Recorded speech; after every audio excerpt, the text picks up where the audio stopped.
mas só que ele não entrou nessa live aí. Ele entrou em outra. Mas eu tô ao vivo? Uhum. Como é que eu faço pra assistir? Pra me ver aqui. Vai ter que ir lá em cima. Isso. Aí do lado no sininho. Pra ver se recebeu alguma notificação aí. Não? Então já estou aqui, Consegue ver? Então tá bem. Depois aí você passa meu celular pra cá. Tá. Muito bem, amigos, já estou sabendo que nós estamos ao vivo aqui. É que eu estou pedindo, eu tenho o Charles que está me ajudando aqui. Eu quero agradecer o Charles, quero agradecer a Laura, quero agradecer a Lígia. Tem muita gente trabalhando para a gente começar essa live um pouquinho atrasado, mas vamos lá. No canal Tá bem? Sem iniciar então, deixa eu só ele ajeitar aqui então. A gente já começa a fazer uma oração.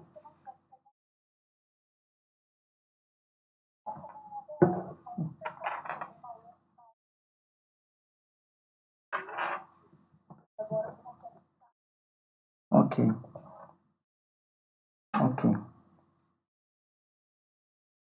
Tchau. Muito bem, agora já liberou meu celular aqui. Tecnologia tem dessas coisas, né? Mas vocês veem que a gente faz aqui com muito carinho para todos vocês, viu? Já só coloca para mim, para eu poder ter uma noção de retorno também já na live, por favor. Muito bem, pessoal, eu queria fazer uma oração com vocês, onde quer que vocês estejam, para a gente começar a estudar esse assunto interessante aqui sobre Bauman, sobre o papado e sobre a globalização e também entendendo tudo isso à luz do Apocalipse. Então vamos orar nesse momento. Amado Senhor, em nome de Jesus, eu entrego a nossa vida em Teu altar. Obrigado a todos que estão já entrando em sintonia conosco agora, para a gente começar essa live, esse estudo da Tua Palavra, Senhor, cada um na sua casa e nos mais diferentes cantos do Brasil e do mundo. Dá-nos a Tua paz e cuida de nós agora com a presença do Teu Santo Espírito. Em nome de Jesus. Amém, Senhor. Amém. Muito bem. Não, eu quero a live. Então, só clicar aí, pastor. Aqui? Eu mandei o link pro senhor. Você mandou o link pra mim? Isso. Ah, tá bom. Então aqui agora ele mandou o link. Já tá aqui no canal. Tudo bem. Mandei o link pro senhor. Eu só vou ter que diminuir o som aqui para poder não dar problema. Muito bem, pessoal. Nós já estamos então aqui agora. Vamos estudar sobre esse assunto. Eu queria antes fazer algumas advertências para vocês sobre como nós vamos estudar isso à luz da Bíblia Sagrada. Eu sei que alguns já vão ficar decepcionados de cara porque falaram, puxa, eu queria ouvir esse camarada falando de Bauman. Ele já vem com o assunto de Bíblia. Acho que faz parte também da discussão acadêmica você estudar um autor à luz de um evento, à luz de um outro evento. Então eu quero fazer um diálogo entre Bauman e a Bíblia Sagrada e os tempos que vivemos. Então eu insisto que você fique, mesmo que eu comece com mas desculpe a sinceridade. Então, o meu método aqui, nós vamos falar um pouquinho sobre Bauman. A limitação do meu assunto aqui é que haverá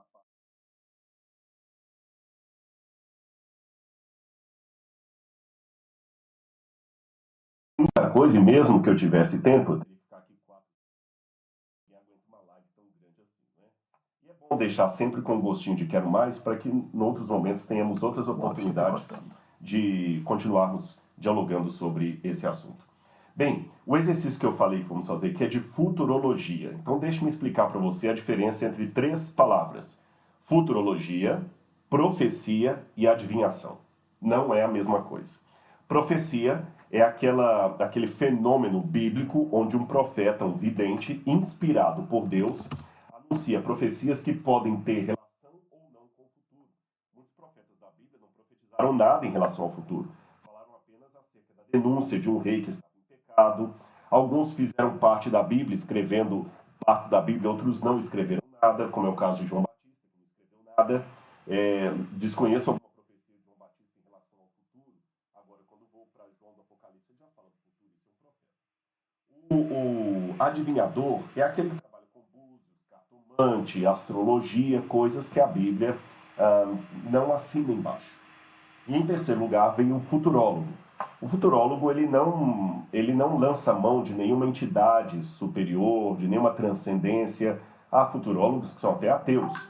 O futurólogo é aquele que apenas faz uma projeção, um prognóstico de como será o futuro, com base nas tendências, nos trends, como diz em inglês, nas tendências de mercado, nas tendências sociais. Muitos sociólogos fazem planejamentos. Aliás, há até economistas que conseguem prever quando haverá uma alta e uma queda na Bolsa de Valores, porque eles trabalham com ciclos. E há trabalhos até renomados do MIT, por exemplo, lá de Massachusetts, acerca de provisões para o futuro. Sempre o futurólogo acerta? Não.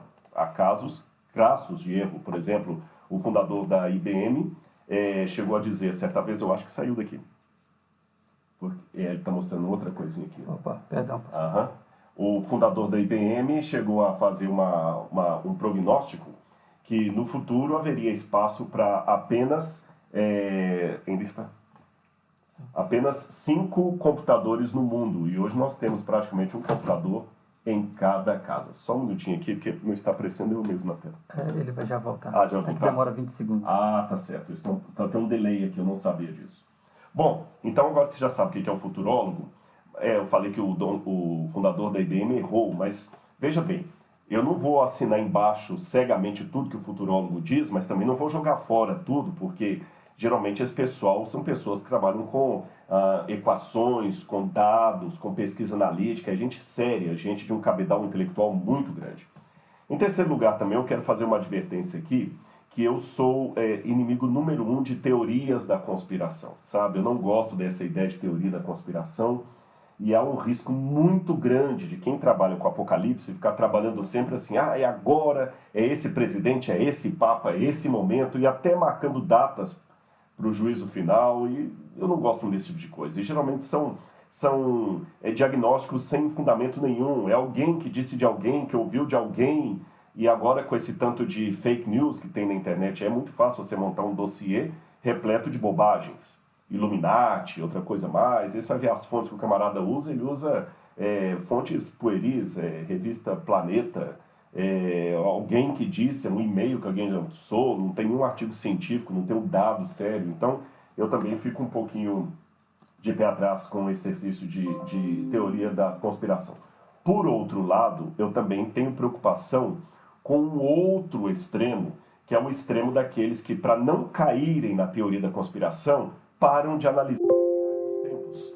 Jesus falou, errais por não conhecer os sinais dos tempos. Então há muitos que acabam não investigando os sinais dos tempos por medo de cair na teoria da conspiração. Já não falo mais de volta de Cristo, já não falo mais de eventos que estão acontecendo que apontam para um final da história. Então isso é perigoso. Então tem o extremo dos teóricos da conspiração e tem, por outro lado, o extremo daqueles que simplesmente já não analisam mais os sinais dos tempos. E a sabedoria do entendimento, da interpretação cristã da história é você colocar o dedo na pulsação do tempo e perceber os eventos enquanto ainda estão em curso. O grande problema é que muitas pessoas não aprendem a interpretar a história. Eles aprendem apenas a estudar a história, depois que ela já virou passado. Exemplo, é muito fácil identificar uma cena de racismo, num filme, num documentário, num episódio que aconteceu no Brasil de 100 anos atrás. Agora eu quero ver alguém perceber a cena de racismo ao vivo enquanto ela está acontecendo. Dificilmente percebe, a não ser que você seja a vítima do racismo. É muito fácil perceber uma cena de segregação da mulher no passado vitoriano, mas de repente eu vejo uma segregação da mulher acontecendo diante dos meus olhos, não percebo. Percebeu a diferença então entre estudar a história ou ser um intérprete da história? Ver os fatos enquanto estão acontecendo. Também não quero aqui demonizar indivíduos, viu? Não esperem que ao falar de Apocalipse, de besta do Apocalipse, você vai esperar aqui uma vociferação condenando líderes religiosos. Não é meu papel fazer isso, tá bom? Então, se alguém está esperando que o canal aqui vai quebrar o pau e já vai começar, eu queria que você chamasse o pecado pelo nome, você foi covarde. Não, então eu vou decepcionar você. Não é questão de covardia, é questão de apresentar a sua posição com classe e respeito pelo outro. No outro lado também, se eu estou falando para pessoas excessivamente sensíveis, que não pode falar nenhuma verdade, que ele se frustra, cuidado. Acho que às vezes a gente tem que ter um pouquinho de casca grossa, sabe? Uma vez um hindu estava reverenciando as águas do rio Ganges. Um amigo europeu colocou umas gotas do rio Ganges no microscópio e mostrou para ele que aquele rio estava completamente poluído. Desgostoso com a realidade, ofendido pelo que o amigo europeu falou, aquele hindu simplesmente pegou uma pedra, quebrou o microscópio, se fez de ofendido e continuou mergulhando no rio Ganges. Então, quer dizer, às vezes a gente quebra a evidência por amor de uma tradição, de um comodismo, de uma zona de conforto. Por outro lado também, cuidado com aqueles que querem defender a verdade bíblica com agressividade. Eu me lembro uma vez de uma senhora que me contou, e essa senhora não queria saber de crente na casa dela nunca mais. E eu dou razão para ela. Foi até um milagre ela conversar comigo, porque uma vez ela estava com um problema de saúde e ela recebeu alguém protestante, evangélico, à casa dela para orar com ela. E quando aquele camarada chegou com a Bíblia ali, ele viu uma imagem de Nossa Senhora da Aparecida em cima, assim, do pedestal, e ele falou: olha, a primeira coisa que eu falo, enquanto a senhora ficar com aquela negrinha aqui, a senhora vai no inferno, vai para o inferno. Ela falou: ah, bom, se eu estou no inferno e o senhor está no céu, então dá licença da minha casa, para o senhor não se queimar também. E ela ficou super ofendida. Então aquele camarada, ele não aprendeu com o erro de Pedro. Não é cortando a orelha de Malco que você defende a Cristo. Tá certo? Bom, vamos então com esses preâmbulos anunciados, vamos à Bíblia, o Apocalipse capítulo 13. Então eu vou começar primeiro falando da Bíblia, depois eu falo de Bauman, depois eu falo de alguns exercícios de futurólogos que estão fazendo hoje em dia.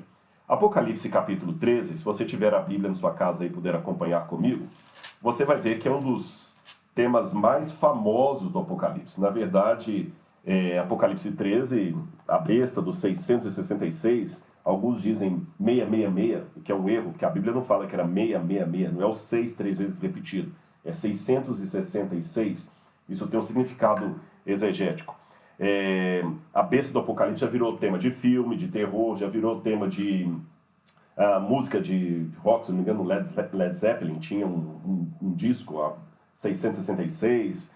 Mas o que significa mesmo essa besta? A rigor, eu não vou ler todo o capítulo aqui, depois você pode ler com calma na sua casa. A rigor, João descreve aqui o surgimento de dois animais. Eu vou mostrar para vocês o primeiro deles, que está bem aqui nesse slide. Eu vou pedir ao Chaves para colocar.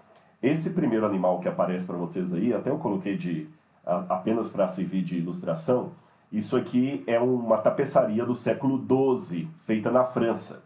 Então você vê ali o apóstolo João, perto da torre aqui, com trajes bem anacrônicos para a época que eu digo do primeiro século. Depois você vê o dragão e em seguida a besta, com 7 cabeças e 10 chifres. E sobre os chifres, coroas. O dragão também tem 7 cabeças e tem chifres. E o dragão entrega o seu poder à besta, que é um animal, um monstro que sai do mar. Esse monstro que sai do mar, ele pode ser melhor descrito aqui, eu vou passar o próximo slide. Essa ilustração está melhor. Você vê que é um leão, ela tem aparência de leão, boca de leão, ela tem uma parte também como se fosse um leopardo, lembra os animais de Daniel, capítulo 7, e patas de urso. E o apóstolo João explica que essa besta, ela cuidaria em blasfemar contra o céu, ela falaria com arrogância contra o céu, e ela também tem um poder tão grande assim de sedução, que toda a terra se maravilha seguindo essa besta. E uma das suas cabeças, segundo o Apocalipse, foi ferida de morte e sobreviveu. Logo depois, aparece um segundo animal no trecho de Apocalipse. A primeira besta, aquela que recebe a autoridade dada pelo dragão, ela vem do mar. Esse segundo animal sai da terra. Ele tem a aparência de um cordeiro, tem 2 chifres como se fosse um cordeiro, mas fala como se fosse um dragão. Esse animal que surge da terra, ele dá autoridade para essa besta, em sentido de popularidade para ela. Ele convence todas as pessoas a adorarem essa besta, aliás, obriga as pessoas a adorarem a besta. Ele manda fazer uma imagem dessa besta e quem não adorar essa imagem será morto. E essa segunda besta faz com que todo o planeta Terra receba uma marca diante dos olhos e na mão direita. E essa marca teria a marca ou o nome ou o número da besta, que é 666. No próximo slide aqui eu coloquei uma piadinha para você entender o que eu quero chamar a atenção agora. Eu já estou cansado de ver por aí muita gente fazendo exegese de jornal. que eu chamo exegese de jornal? É você ficar pegando o jornal e achando que aquilo é comentário bíblico. Então, toda hora alguém faz uma nova versão para besta. Aqui tem o Zé do Apocalipse, essa tirinha antiga, né? Da época do Saddam Hussein ainda. Então tá lá o Zé do Apocalipse proclamando: Hussein é a besta do Apocalipse. E alguém chega, mas antes você dizia que a besta era o Reagan. Aí falou: eu estou trabalhando com a besta da moda. O que essa tira bem-humorada está querendo dizer? É que há muitas pessoas que realmente, ao invés de fazerem um estudo sério da Bíblia, ficam trabalhando com especulação. Hoje eu já vi tanta gente falando aí que a besta é o Macron, já falaram que é Adolf Hitler, já falaram que a besta seria... já falaram até que a besta seria um computador, outros falaram que seria um líder soviético. Cada hora apresentam uma besta. O Saddam Hussein já também foi candidato à besta do Apocalipse. Na verdade, eu tenho que tomar o cuidado aqui de não fazer da besta do Apocalipse uma espécie de música de amor quando você está na fossa, que qualquer uma conta a sua história. Volta para mim aqui um pouquinho, Charles. Eu vou conversar um pouquinho com o pessoal, vocês vão entender. O ponto aqui é o seguinte. Se eu ficar olhando aqui só os símbolos, sem fazer uma exegese correta, ou, como eu falei ironicamente, baseando em exegese de jornal, eu posso aplicar qualquer coisa que é essa besta. Eu posso falar que essa besta do Apocalipse aqui é uma inflação. Eu posso falar que a besta do Apocalipse é a internet, porque toda a Terra se maravilha seguindo a ela. Houve uma vez, até nos anos 60, um homem que escreveu que a besta do Apocalipse era a televisão. E naquela época a televisão vinha com uma antena assim, duas antenas. E ele dizia que o fato da segunda besta ter duas antenas, dois chifres, era a antena da televisão. Imagine só. Na verdade, o que eu posso pegar biblicamente sobre a besta do Apocalipse para não cair nessa salada aí? Os acadêmicos, os teólogos, têm 3 maneiras de estudar o Apocalipse. Há mais, mas eu vou resumir as 3 principais. Alguns pensam que o Apocalipse se cumpriu todinho na época de João, e que a besta seria apenas Nero, ou quem sabe Vespasiano, alguma coisa assim, ou o próprio Domiciano, e que João estava falando apenas de circunstâncias da igreja ali no primeiro século. Essa é a chamada escola preterista. Eu não gosto muito dessa escola preterista. Eu vou dizer para vocês por quê. É porque a escola preterista, ela esquece que a própria profecia diz que Deus mostrou aquelas coisas para mostrar a João as coisas que em breve deveriam começar a acontecer. E é uma promessa que aquele livro seria para os da época de João e para os que viriam depois de João. Então, se eu trabalho o Apocalipse apenas de maneira preterista, eu vou diluir dele o próprio caráter profético dele. Já não tem nenhuma inspiração. João foi apenas alguém escrevendo como o pessoal de MPB, que na época da ditadura militar fazia música e parodiando os militares. Eu acho que não. O Apocalipse é mais do que uma paródia do poder, é mais do que um livro de denúncia. O Apocalipse, ele é uma profecia. Há um outro grupo que vai para um outro extremo, é o grupo do futurismo. Fala assim, realmente, Rodrigo, você está certo, o Apocalipse não tem nada a ver com aquela época. É uma demonstração para os tempos futuros. Desculpe, eu também não vou me aliar a vocês. Por quê? Porque o livro do Apocalipse, capítulo 1, versículo 19, Deus fala assim: escreve, pois, João, Apocalipse 1, 19, as coisas que você viu, as coisas que hão de acontecer, as coisas que são e as que hão de acontecer depois dessas. Então, João não está falando só para o futuro. Tinha coisas que já começaram a acontecer no tempo dele, outras que iriam acontecer no futuro imediato e outras que teriam a ver com a volta de Cristo. Há uma outra escola, que é a idealista, que acha que o Apocalipse é apenas um símbolo assim espiritual, que você pode colocar o que você quiser ali, como as horas do relógio, que cada hora que você vê está marcando um tempo diferente. Também não gosto da escola idealista. Eu, Rodrigo, prefiro exegeticamente ficar com a história, com a escola historicista.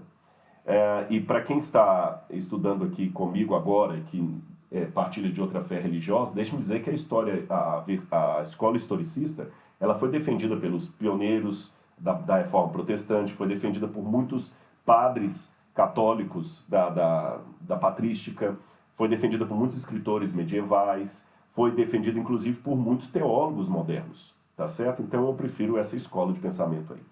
Indo à Bíblia, o que eu descubro assim do anticristo, desse que é mencionado aí? Eu tenho um próximo slide para mostrar para você um resumo aí. O que nós podemos pegar de supra-sumo?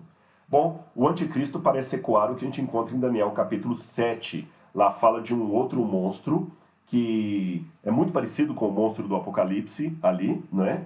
E tem também 2 Tessalonicenses, capítulo 2, versículos 3 a 11, que fala também o apóstolo Paulo, falando do anticristo que haveria de surgir.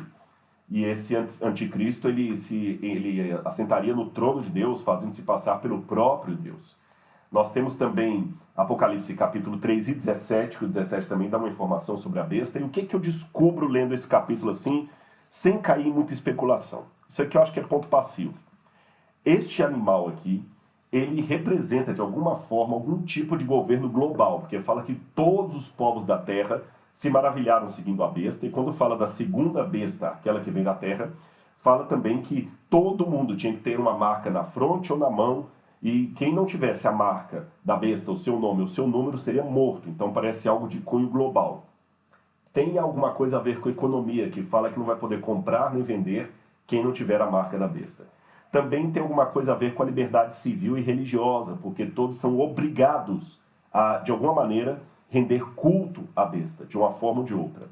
Também demonstra que é um poder carismático, porque de um momento a Terra se maravilha seguindo a besta, então parece que ela vai solucionar algum grande problema mundial.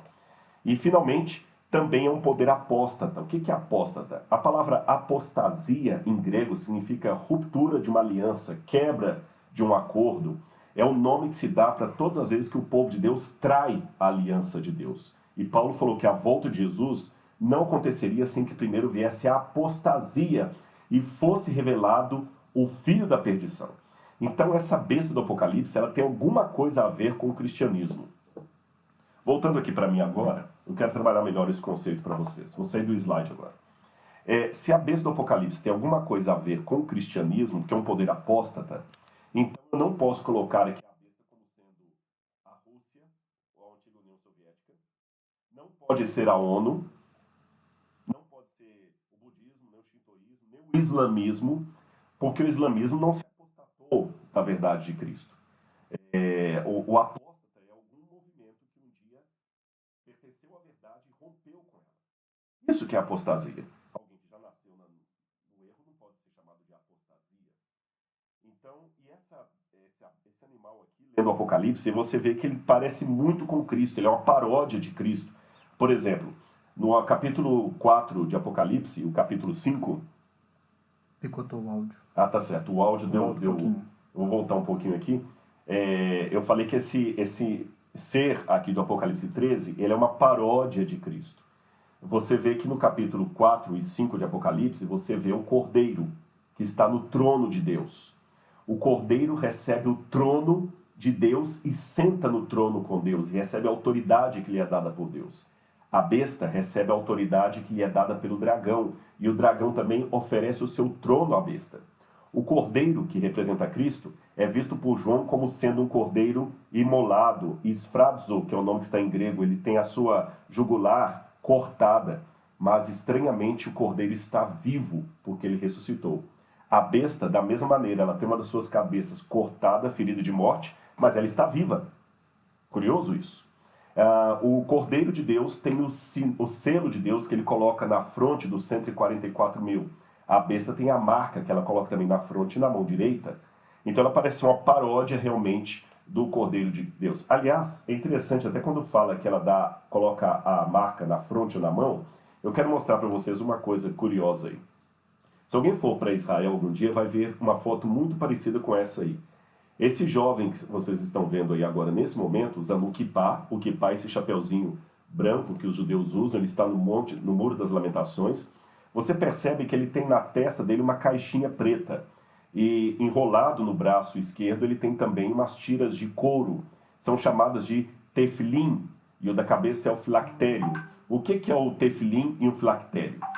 De acordo com a ordem de Deus dada em Êxodo, capítulo 13, versículo 16, e Deuteronômio, capítulo 6, versículo 8, os filhos dos hebreus deveriam ter na sua testa e na sua mão, só que é interessante que alguns rabinos entenderam que é o braço esquerdo. A Bíblia não diz, propriamente dita, qual seria o braço em que isso aí estaria, se seria o direito ou o esquerdo. Alguns estudiosos do hebraico pensam que poderia ser o braço esquerdo, mas Deus colocaria de qualquer maneira um sinal por frontal entre os olhos e na mão. E o que estaria nesse sinal? A lei de Deus, o Shema Israel, Adonai Eloheinu, Adonai Echad. Ouve, ó Israel, o Senhor teu Deus é único, o Senhor teu Deus é um, só Deus pode adorar. E ali também para uma lembrança do acordo, da aliança que Israel teria com Deus. Aquilo seria colocado num pequeno pedaço de couro e colocado dentro da caixinha e também aqui na mão. Agora você vê a besta do Apocalipse, pode voltar para mim aqui, Charles? A besta do Apocalipse fazendo a mesma coisa, colocando um sinal na testa e na mão direita. Uma paródia do que Deus mandou os judeus fazerem. Então você nota que realmente é alguém que está querendo passar no lugar de Deus. Bom, eu me chamo a atenção que quando eu vou ver o contexto do Apocalipse, agora que eu já analisei o texto, eu quero trabalhar com vocês um pouco mais o que eu posso dizer daquele contexto da época. O Apocalipse é um livro simbólico, ele tem muitos símbolos. E como ele tem muitos símbolos, nós temos que entender o contexto da época para que esses símbolos fiquem mais fáceis para nós entendermos. Por exemplo, nossa cultura é repleta de símbolos. Se eu faço assim, todo mundo já sabe, né? Coraçãozinho, amor. Se eu faço assim, joinha, legal, nota 10, estou de acordo. Agora, no passado remoto, esses símbolos eram outros. Se eu chegasse no tempo de Jesus e fizesse assim para alguém, ninguém ia entender que isso era coração. Se eu fizesse isso aqui, ninguém ia entender. O aceno, tchau, não se dava tchau desse jeito. Então, os símbolos mudam de época para época.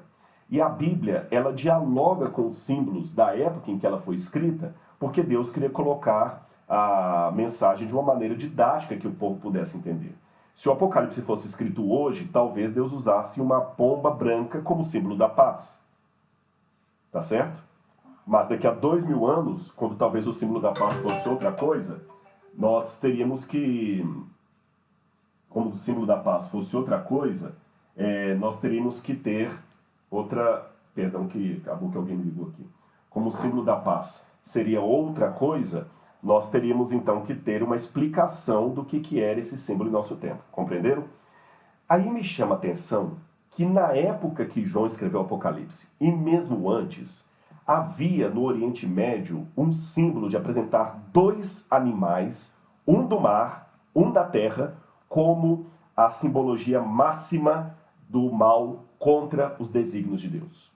Olha essa imagem que eu quero mostrar para vocês. Aqui você está vendo um símbolo de um dragão, você pode perceber, um dragão com 7 cabeças, e tem um homem que está cortando a cabeça de um desse dragão. Esse dragão ele é chamado de Lotan, é um dragão da cultura de Ugarit, e você vê o deus El cortando a cabeça do dragão. Nós temos também um outro símbolo aqui, olha que interessante, esse aqui já é da Babilônia, você tem Tiamat, e o deus Ninurta lutando contra o dragão Tiamat, que é uma serpente do mar, um monstro do mar, e uma de suas cabeças é cortada, como você viu ali originalmente. Volta para mim. Eu tenho duas maneiras agora de ler isso. Há alguns teólogos liberais que acham que a Bíblia é apenas uma compilação, um fruto da cultura em redor. Isso é muito perigoso. A Bíblia foi inspirada por Deus. Ela não é um mero eco da cultura local, tá certo? Muita gente pensa que o profeta apenas copiou, plagiou a cultura local. Não, não foi isso que aconteceu na Bíblia. Por outro lado, eu posso dizer que a Bíblia dialogou com a cultura local. Dialogar não é depender de. Dialogar não significa plagiar. Dialogar significa Deus partiu do conhecido para o desconhecido.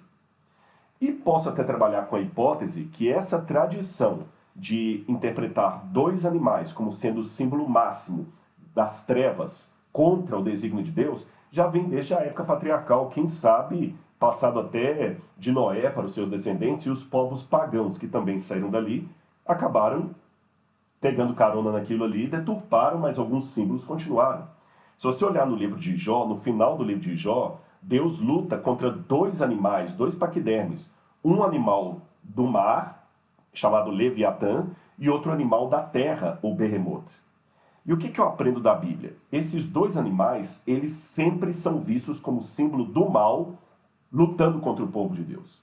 Na literatura judaica da época de João, não digo a literatura bíblica, que os judeus produziram, você tem, por exemplo, o Apocalipse de Enoque, que não é um apocalipse inspirado, foram os judeus que escreveram. o quarto Esdras, você tem o Apocalipse de Abraão, você tem o segundo Baruch, você tem o Bereshit Rabbah e outros mais. Esses autores judeus sempre falam do Leviatã, o monstro do mar, a besta do mar, e o Behemoth, a besta da terra, que se levantam como símbolo do mal para atacar o povo de Deus. E olha que curioso quando eu vou para a Bíblia. Eu quero mostrar alguns versículos para você. Quando eu vou para Isaías capítulo 30, versículos 6 e 7, ali eu descubro um oráculo contra o Egito. E olha como Davi chama o Egito e o rei do Egito. Oráculo contra a besta do sul, pois o Egito os ajuda em vão, pois nenhum fim, e para nenhum fim, pelo que tenho chamado besta, Raab, que não se move. Raab não confunde lá de Jericó. Raab é um nome hebraico que significa o exaltado, o arrogante. Olha Jeremias, a mesma coisa, quando vai falar de Nabucodonosor e a Babilônia. Nabucodonosor, rei da Babilônia, devorou-nos, tal como a besta do mar, ele nos engoliu e encheu seu estômago com nossas finas comidas e então nos vomitou. Jeremias 51, 34. Olha também Isaías 51, verso 9. Desperta, desperta, veste de força o teu braço, ó Senhor. Acorda como em dias passados, como em gerações de outrora. Tu que despedaçaste o monstro dos mares, Raab, o arrogante, que traspassaste aquela serpente aquática, Tanim, em hebraico. Olha mais essa passagem aqui também, do Isaías 27, verso 1. Naquele dia o Senhor castigará com a sua dura espada, grande e forte, o Leviatã, a serpente veloz, e o Leviatã, a serpente tortuosa, e matará o dragão que está no mar. Aqui Isaías está falando contra a Babilônia. Nós temos também Salmo 87, verso 4. Farei menção de Raabe e de Babilônia àqueles que me conhecem. Pode voltar para mim aqui. A Bíblia também fala do rei de Tiro como sendo um símbolo do diabo. E o que eu aprendo tudo isso? Repito para ficar bem claro. A Bíblia não plagiou a mitologia em redor, tá certo? Mas eu posso aceitar que a Bíblia dialogou com símbolos que faziam parte do imaginário do povo que vivia no Antigo Oriente Médio. E nesse imaginário, tanto em Israel como fora dele, o símbolo máximo das trevas era visto como sendo dois animais. O especial, o maior, que era um dragão ou serpente do mar, com 7 cabeças, segundo o Garet, e um da terra, que era o Behemoth. E a segunda coisa que eu aprendo dos profetas é que em toda a literatura bíblica, esses animais são sempre símbolos de reinos, de impérios que se levantam contra a verdade, contra Deus e contra o povo de Deus. Isto, então, quando eu vou para Daniel, se torna ainda mais claro quando Daniel fala que o quarto animal terrível e espantoso era um quarto império que se levantaria na terra contra o povo de Deus. Então não precisa ir muito longe para entender que a besta do Apocalipse, 13, as bestas, são na verdade algum tipo de força de governo mundial. Esse é o ponto. E apóstata. Agora, a pergunta que falta para fechar isso aqui é qual era o grande opositor do povo de Deus no passado, na época do apóstolo João, porque eu mencionei aqui Isaías chamando o Egito de a besta do Negev, ou a besta do sul, e também chamando Nabucodonosor de a serpente do mar. Qual era o inimigo de Deus, do povo de Deus, na época de João? Muito simples. Roma. Se você perguntar a um judeu hoje qual que é a parte mais trágica da história do povo de Israel, esse judeu vai responder sem pensar duas vezes o holocausto nazista da Segunda Guerra Mundial. Porém, se você fizesse essa pergunta antes da Segunda Guerra Mundial, o judeu responderia: a parte mais triste da nossa história foi o cativeiro da Babilônia. A Babilônia levou o povo para o desterro, queimou o templo, destruiu Jerusalém. Foi tão traumática o que eles passaram na Babilônia, que Babilônia se tornou símbolo de todo o mal contra o povo de Deus e contra as verdades de Deus. Tanto é que na época do Novo Testamento, outros autores judeus que conviviam junto com João, já falei com você aí, e até na época também do Talmud, sempre chamavam de Babilônia o inimigo do povo de Deus. E eles usavam o nome Babilônia para apelidar Roma. E os primeiros cristãos, pais da igreja, estou falando Tertuliano, Irineu, Hipólito, só para você ter noção, escreveu um dos mais antigos comentários de Daniel e Apocalipse. Ele tem alguns trechinhos do Apocalipse, está perdido, mas temos alguns fragmentos. Hipólito foi discípulo de Policarpo, que foi discípulo de João. Irineu também foi discípulo de Policarpo, que foi discípulo do apóstolo João. E esses primeiros pais da igreja aí, que tinham acesso a informações que hoje eu não tenho, diziam que o anticristo, que a besta do Apocalipse, era o Império Romano. Aí você pode falar assim, espera aí, Rodrigo, agora eu não entendi uma coisa. Se era o Império Romano, como é que você falou que não aceita o preterismo? Então quem fala que o Apocalipse era para o passado está certo. Eu te espero um pouco. Lembra que João, no capítulo 17, ele vai descrever essa besta como sendo aquele que era, não é, mas haverá de ser. E essa alcunha era dada para a Babilônia, porque Babilônia no passado, na época de Hammurabi, era uma Babilônia forte, depois ela perdeu o poder para os assírios e voltou na Neobabilônia de Nabucodonosor. Então ela era, não é e passou a ser. E quando Paulo vai falar do anticristo, em 2 Tessalonicenses, eu quero até ler essa passagem com vocês aqui, 2 Tessalonicenses, essa não está no slide não, capítulo 2, olha o que Paulo diz aqui, quando ele fala do homem da iniquidade, o anticristo. Capítulo 2, verso 7. Paulo fala assim, porque o mistério da iniquidade já opera, então já existia o anticristo na época de Paulo, e aguarda somente que seja afastado aquele que agora o detém. Então será revelado o iníquo. Então Paulo, depois se você ler o capítulo 2 todo de 2 Tessalonicenses, você vai ver que Paulo já falava que o anticristo já operava na época dele, mas não estava revelado ainda. E qual era o grande opositor do povo de Deus? Era Roma. E quando João fala no Apocalipse 17, ele mostra o símbolo máximo do povo de Deus, que é a igreja, a mulher, ele mostra a mulher se juntando com a besta do Apocalipse. E no capítulo 17, ele vê essa mulher sobre muitas águas, sentada ali junto à besta do Apocalipse, e ali diz, no capítulo 17, a mulher que viste, que está assentada sobre muitas águas, ela também se assenta sobre 7 montes, que também significam 7 reis. Eu não vou falar sobre os 7 reis agora, mas eu quero me deter o fato que a mulher se assenta sobre 7 montes, diz o Apocalipse. E essa mulher é a cidade que domina sobre os reis da terra. Apocalipse capítulo 17, depois você pode conferir na sua Bíblia aí. Apocalipse capítulo 17, versículo 18. A mulher que viste é a grande cidade que se assenta sobre os reis de toda a terra e que está assentada sobre 7 montes. Agora eu quero mostrar um slide para você. Olha essa moeda aí de Vespasiano, que ainda circulava na época de João. Vespasiano foi que destruiu Jerusalém no ano 70, depois veio Tito e terminou o trabalho.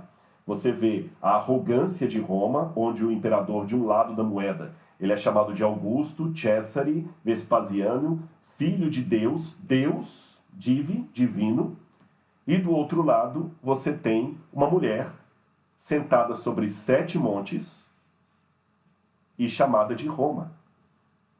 Percebeu? A mulher que domina sobre os reis de toda a terra.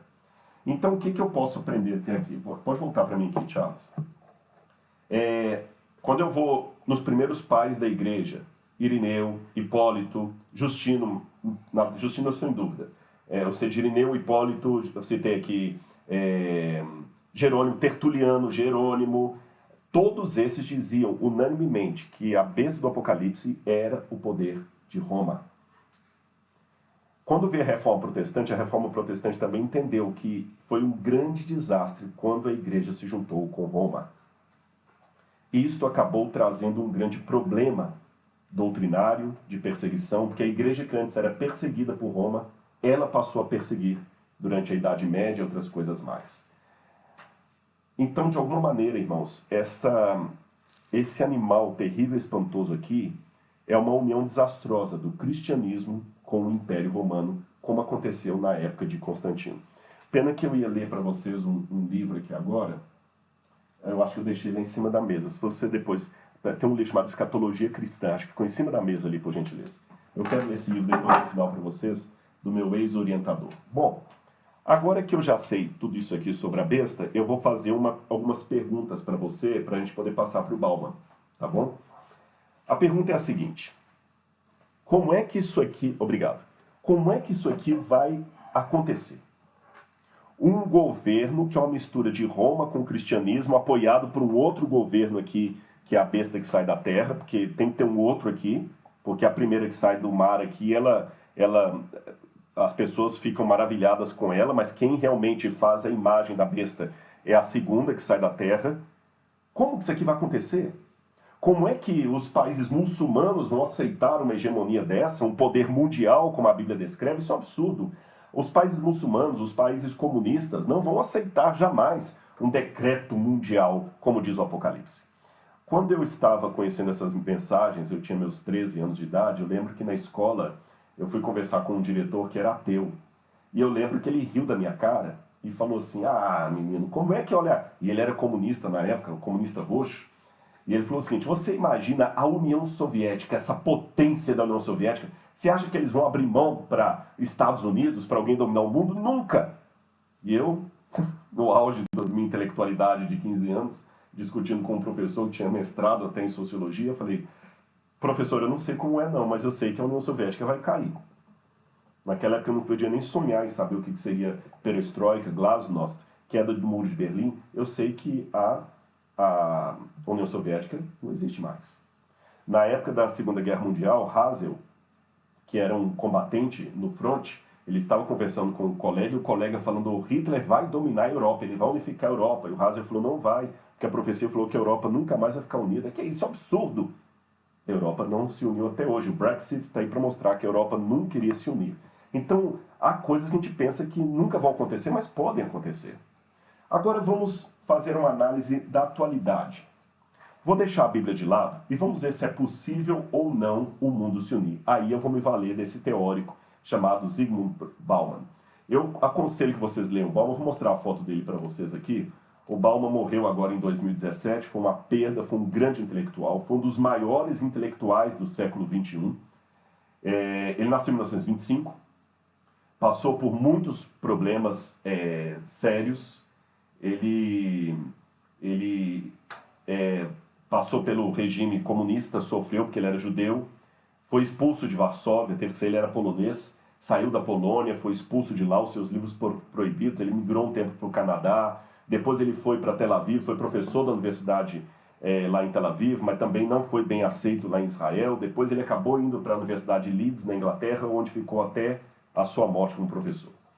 E ele tem 2 livros dele até que eu sugiro aqui para você, na verdade são vários livros dele, aqui eu coloquei os principais em português, o próximo slide aí tem, você pode ver aqui o Medo Líquido, Nascidos em Tempos Líquidos, Modernidade Líquida e Amor Líquido. Anote esses livros e compre e leia que vale a pena. Agora volta aqui, eu vou conversar um pouquinho com você, vou explicar quem que é o Bauman. O Bauman, ele era um gênio. Há pessoas que são inteligentes. O Bauman, ele estava um estágio além. Ele não era inteligente, ele era genial. O homem era genial. E sociólogo, brilhante, brilhante, e por muito tempo ele ensinava sobre o conceito de pós-modernidade. A pós-modernidade, para quem não estuda filosofia, num outro momento eu posso, quem sabe, dar uma aula para vocês sobre o que é a pós-modernidade, mas é um conceito que acha que o mundo saiu da pré-modernidade, entrou na modernidade e veio a pós-modernidade. Quando ela começou de fato, ninguém sabe. Alguns pensam que foi com a declaração de Nietzsche, que Deus morreu, outros acham que foi a partir dos anos 20. Bom, o fato é que Bauman ensinava sobre a pós-modernidade, mas ele nunca se sentiu muito satisfeito com essa alcunha, com esse título. Ele dizia, pós significa uma coisa que vem depois, e nós não saímos da pós-modernidade. Além disso, é um termo muito negativo. A pós-modernidade só fala o que nós não somos, mas não descreve o que nós somos.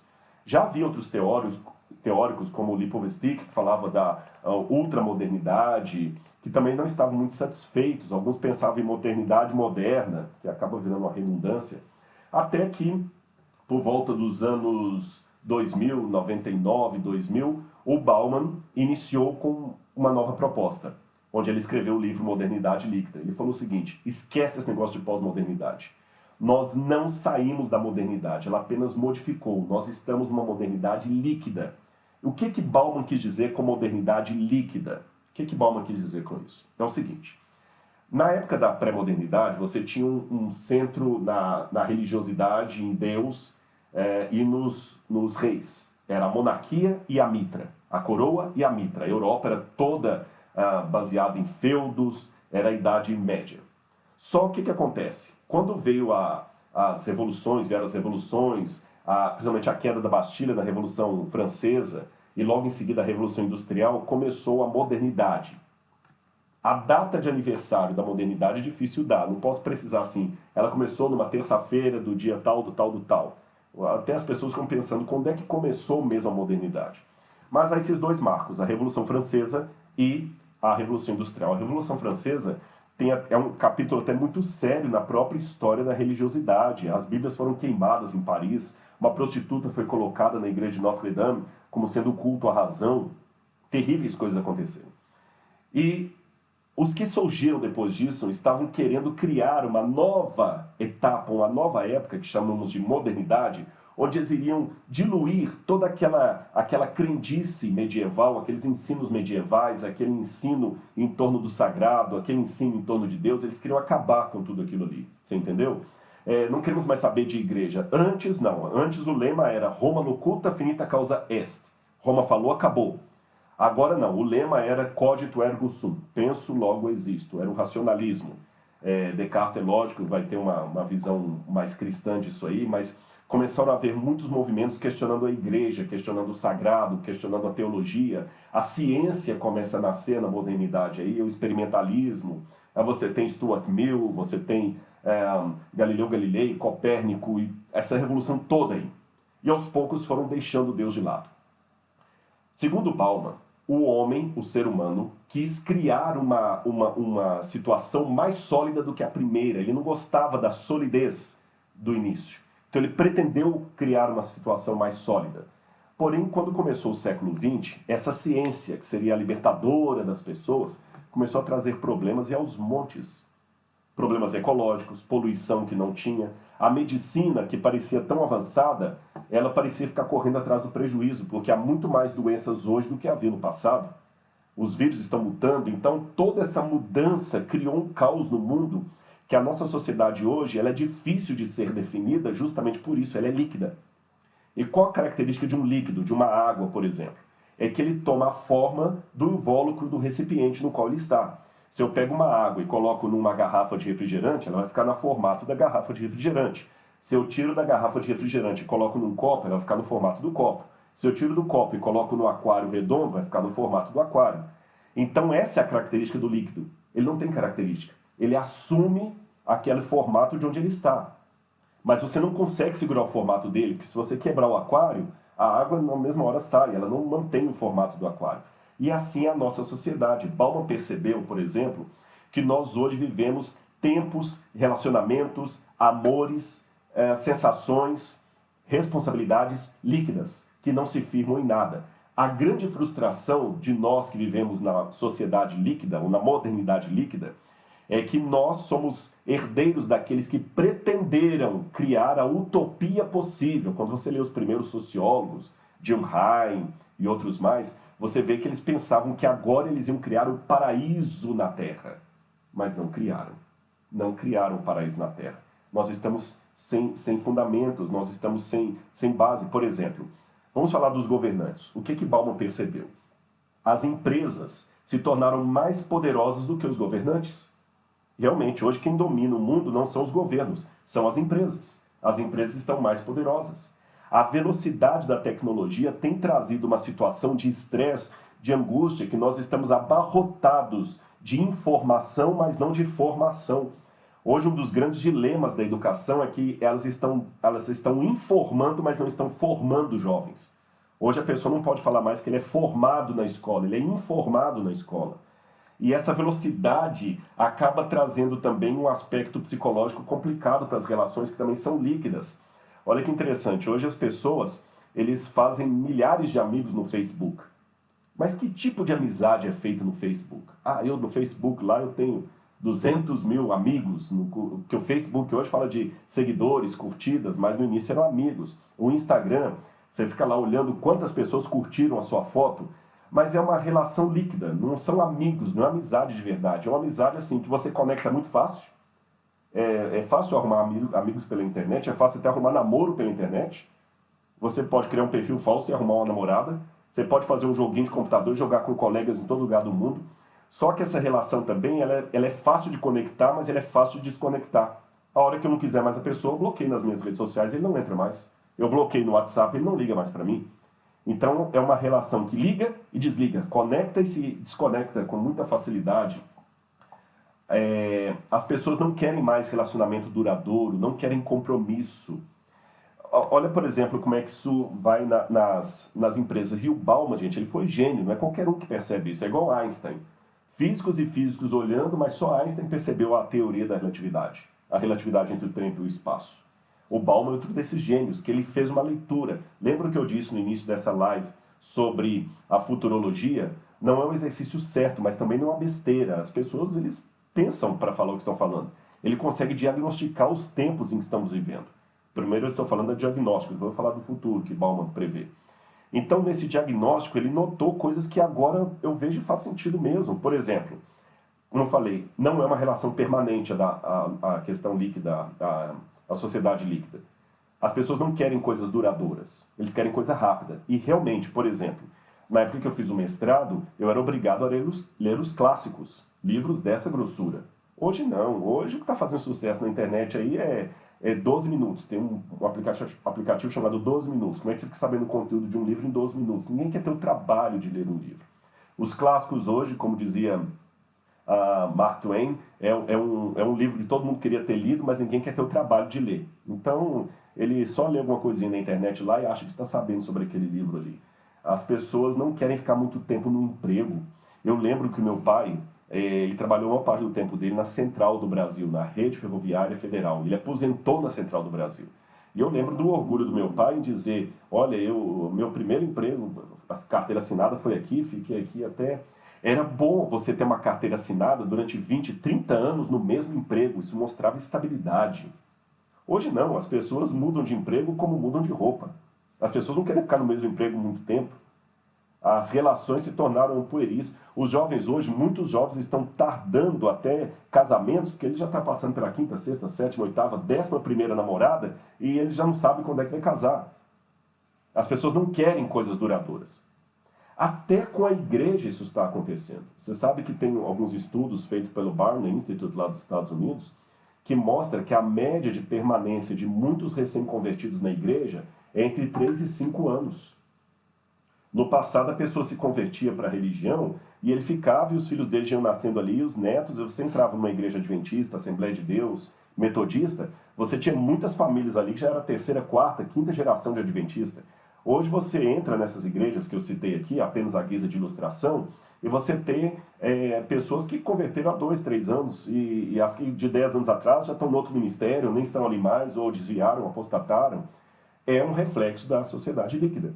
A noção de tempo também mudou, porque antes as pessoas tinham uma noção de tempo ou cíclica, como eram as mitologias gregas, tempo cíclico, ou então tempo linear, como era aquele tempo linear dos historiadores romanos, de Cícero, por exemplo, que falava que a história et magistra vitae, é a mestra da vida. Então, até quando a gente estudava profecia também, olha, a gente sempre passava um gráfico na igreja, falava tal época, tal época. Hoje as pessoas perderam a noção de tempo linear. A modernidade líquida, segundo Bauman, ela traz um conceito de um tempo pontual. Ele não é linear mais. E qual a característica do tempo pontual? É um presente que não tem passado, que ignora o passado e desconsidera o futuro. Eu quero viver o aqui e agora. Então, até ele dá um exemplo dos livros dele, acho que é no Modernidade Líquida, que quando ele era jovem, a coqueluche era o Jean-Paul Sartre. O Jean-Paul Sartre era o grande filósofo. E eu lembro que eu tive um professor, Porfírio, já morreu. Quando ele deu aula para mim na faculdade de filosofia, ele já era bastante idoso e ele disse que uma vez ele teve o privilégio de traduzir Sartre. E Sartre realmente foi um dos autores mais assim aplaudidos, embora ele tenha muito pensamento assim anti-religião, anti-bíblia, mas tudo bem. Mas o fato é que Sartre falava muito sobre projet de la vie, ou em francês, o projeto da vida. E o Bauman, como discípulo das ideias de Sartre, quando ele ensinava para os alunos, ele falava o seguinte: olha, vocês têm que ter um projeto pela vida. E ele notava que os alunos riam, debochavam. Projeto de vida, professor? Eu não sei nem o que eu vou estar fazendo ano que vem. Então lembra aquela história que eu falei do meu pai, que ele trabalhava no mesmo emprego quase 30 anos e que isso era até uma coisa boa para a carteira profissional? Isso acabou. Ninguém quer fazer projetos prolongados. No futuro a Deus pertence. Eu estou preocupado com meus próximos 5 minutos, o que eu vou curtir. Até para quem tem a esperança da volta de Jesus, a modernidade líquida é algo que também influencia. Eu quero depois, num outro momento, fazer uma ponte entre a teoria de Bauman e o estilo que nós estamos vendo nas igrejas hoje. A perspectiva escatológica da volta de Jesus, que as pessoas estão perdendo, as pessoas que estão mudando de ministério, de igreja, igual você muda de roupa. Eu vou para lá porque o pastor é mais legal, a banda é mais legal, eu mudei de religião, não é mais por convicção doutrinária, as pessoas não querem mais sofrer. Ele fica na igreja até a primeira aprovação, na primeira aprovação, primeiro câncer, ele já não acredita mais em Deus, tudo aquilo é balela. Ele desconecta da espiritualidade dele com a mesma facilidade que ele desconecta pessoas da rede social dele. Ele é um fruto da modernidade líquida. Outra coisa que Bauman percebeu hoje é o consumismo, as trocas constantes de mercadoria. Pode olhar, as empresas, eles não querem fazer produtos duradouros, porque a mentalidade que vivemos na modernidade líquida não é coisa duradoura. Então todo ano o celular muda. E você só não troca se não tiver dinheiro. Se você tiver dinheiro, você troca de aparelho todo ano. Você troca de carro todo ano. Acabou aquele negócio de ficar com o carro 4, 5, 10 anos na família. Só quem não tem dinheiro. Quem tem, está trocando direto. Perda de referenciais políticos. O Bauman fala que os políticos têm uma permanente e constante perda de autoridade. As pessoas não acreditam mais nos seus líderes políticos. Com base nisso, perguntaram para Bauman: você é pessimista em relação ao futuro? O que será o futuro dessa sociedade? Bauman falou o seguinte: olha, nós temos que aprender, de alguma maneira, a criar uma base mais sólida. Essa modernidade, eles não têm líquida, eles não têm nem futuro. Nós temos que criar futuro.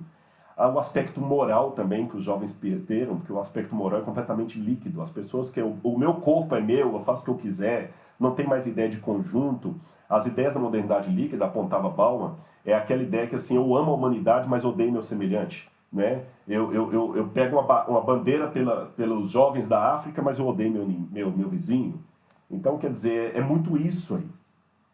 E o Bauman falou: eu tenho uma esperança. Foi uma das últimas coisas que ele falou em vida. A minha esperança está no homem, Papa Francisco. Espera aí, deixa eu explicar isso aqui para vocês primeiro. O Papa Francisco, quando o Bauman falou que o Papa Francisco, para ele, era o homem que deveria unir o mundo, as pessoas perguntaram: mas como? E o Bauman até participou de um livro em homenagem ao Papa Francisco, e o próprio Papa Francisco teve um encontro com Bauman, onde ele falou assim: para mim você é o homem que tem a capacidade política de salvar o planeta. O Papa Francisco, que é um homem muito tímido, ele não é dado a elogios e afagos, ele até riu e falou: ninguém nunca me falou isso, mas pense, eu sei o que eu estou falando. Deixa eu colocar que o Papa Francisco ficou tão impressionado com o que o Bauman falou, que depois ele mandou comprar os livros do Bauman, leu, e muitos discursos do Papa Francisco, do Bertoglio, do Bispo Bertoglio, ele é baseado no que o Bauman falou. E, por exemplo, quando ele fala a ideia de a casa comum, né, fazer o mundo a nossa casa comum, um ecumenismo diferente e tudo mais, ele está ecoando as ideias do Bauman. A ideia, por exemplo, de trocar essa ideia de globalização por glocalização. O que é glocalização? Ele até usa uma expressão também de globalização mais sadia, onde você respeita a individualidade, a identidade de qual grupo, sem querer unificar todo mundo na mesma bandeira. Sabe o que é? Unidade na diversidade. O Papa pegou essa vibe aí do Bauman e ele falou: vamos unir o mundo. Essa proposta que ele teve do Sínodo da Amazônia, e agora isso que ele ia fazer e foi frustrado por causa do coronavírus, para dar valor à juventude, o Papa está bebendo em Bauman. E deixe-me dizer para você que Bauman, ele não era um lunático. Para ele falar, o Bauman é o tipo do intelectual que lê 2.000 páginas para falar 2 palavras. Entenderam? Não é como aquele intelectualoide de internet que leu a metade do livro do Nietzsche e já vai vociferando aí, vomitando tudo, repetindo apenas o que os professores falam na universidade. Não é desse tipo, não. O Bauman lia, ele analisava, ele tinha pensamento pessoal, ele revolucionou a sociologia. Hoje muita gente já fala: não podemos usar pós-modernidade por causa de Bauman. Então não é um camarada qualquer, não quero aqui cair na falácia do argumento por autoridade, mas apenas acentuar que Bauman não dava uma opinião gratuita. Percebeu? E por que ele falou que o Papa deveria ser o homem? Ele estava certo. Existem artigos científicos, inclusive eu tenho um aqui, que foi publicado na revista... deixa eu só procurar aqui, não é esse aqui não. Eu tinha um artigo aqui, depois eu vou passar para vocês. Algumas referências aqui eu posso até depois colocar no descritor, de alguma forma. Achei aqui, ó. Revista Brasileira de Política Internacional. Foi um artigo publicado em 2015, agora em inglês. Papa Francisco e os desafios da diplomacia intercivilizacional. O autor aqui é Boris Vukcevich, porque ele deve ser polonês. Ele é da Universidade de Montenegro, da Faculdade de Ciências Políticas, e escreveu um artigo indexado, muito interessante. E eu li esse artigo, e há outros também, de pessoas que trabalham com direito internacional, ciências sociais, que mostram que realmente, e eu estou convencido disso, olha, eu falo isso aqui sem nenhuma ironia, por favor, acreditem na sinceridade do que eu estou falando. Deixando meus pensamentos adventistas de lado, sem nenhuma ironia, sem nenhuma indireta, sem nenhuma mascaração. Hoje, o único mecanismo que realmente teria condições de propor uma reforma mundial é o Vaticano, é o Papa Francisco. Não é o presidente Donald Trump, não é a China. Por mais que a economia da China, eu vou te mostrar que tudo isso é balela também daqui a pouquinho. Não é a China, tem muita gente aí achando que a China é a coqueluche, porque a gripe da China contaminou o mundo inteiro, inclusive na economia, mas calma, que eu estou fazendo a leitura dos tempos. Falta o prognóstico, falta exercício de futurologia. O Vaticano, na sua trajetória, ele já passou por várias derrocadas. O Vaticano foi a única potência da época da Idade Média que está de pé até hoje. Tá certo? A única potência. Você vê que todas as outras, a Europa se reconfigurou várias vezes, os feudos, os condados, os reinos, caíram reis, vieram reis, mas o Papa tá lá, tá certo? Só tem aquela guarda suíça lá e mesmo assim ele sobreviveu a Hitler. Tem toda uma questão, por que Hitler não invadiu o Vaticano, não interessa, ele perdeu a Santa Sé quando Napoleão prendeu o Papa, quando Napoleão mandou o general Berthier prender o Papa Pio VI, e o Papa foi preso, pouco tempo depois o Vaticano perdeu a Santa Sé, e veio Mussolini que devolveu a Santa Sé de novo para o Vaticano, se eu não me engano, em 1929. Teve toda a derrocada da época da briga dos papas de Avignon contra os papas de Roma, o racha que teve na igreja com o patriarca de Constantinopla, não aceitando o bispo de Roma, e a igreja sempre assim, ela caía e levantava, caía e levantava, caía e levantava. E isso está aí até hoje. E é o único líder mundial que eu conheço que consegue transitar pelo mundo muçulmano tranquilo. O Trump não tem coragem de ir à Arábia Saudita ou ao Irã. Mas o Papa transita por esses lugares. Ele fez uma missa na Arábia Saudita. Aliás, a Arábia Saudita está como aliada agora, né? Eu dei o exemplo errado, mas vocês entenderam o que eu quis dizer. O Trump não pode ir a qualquer país muçulmano. O Papa pode. Esse é o ponto que eu queria acentuar. O Trump não pode ir a qualquer lugar comunista. O Papa pode. O Papa tem livre trânsito.